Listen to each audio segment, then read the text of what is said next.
उत्तराखंड में एक लोक कथा प्रचलित है कि उत्तराखंड के एक गांव में एक गरीब महिला और उसकी बेटी रहती थी। उस महिला के पास आजीविका के लिए थोड़ी सी जमीन के अलावा कुछ भी नहीं था। एक बार वह महिला सुबह ही जंगल जाकर एक टोकरी भरकर काफल तोड़ लाई।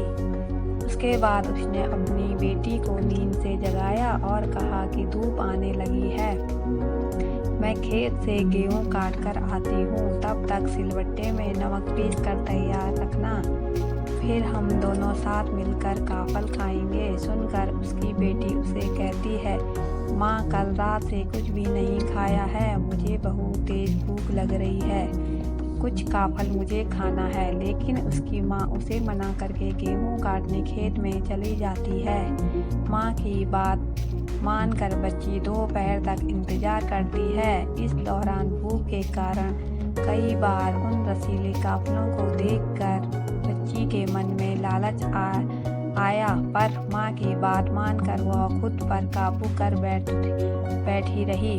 दोपहर काफी देर बाद जब उसकी माँ घर आई तो उसने देखा कि टोकरी में काफल कम है। सुबह से ही काम पर लगी माँ को यह देखकर बहुत गुस्सा आता है।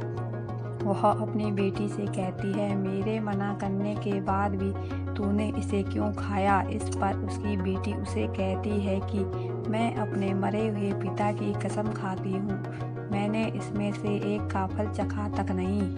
इस बीच माँ गुस्से में अपनी बच्ची को जोर से धक्का देती है। बेटी को धक्का इतना तेज लगा कि वह बेसुध होकर नीचे गिर जाती है। तभी उसकी माँ उसे काफ़ी देर तक हिलाती है, लेकिन तब तक उसकी बेटी की मौत हो चुकी थी।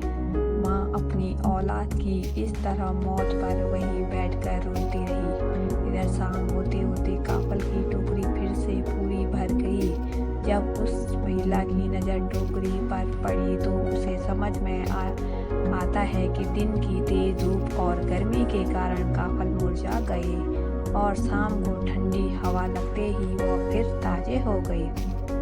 अब माँ को अपनी गलती पर बेहद पछतावा हुआ और वह भी उसी पल सदमे से गुजर जाती है। ये कहानी हमारे राज्य की एक लोक कथा भर नहीं है, बल्कि यह कहानी राज्य की आर्थिक स्थिति को भी दर्शाती है। कहानी अच्छी लगे तो लाइक, शेयर और सब्सक्राइब करें।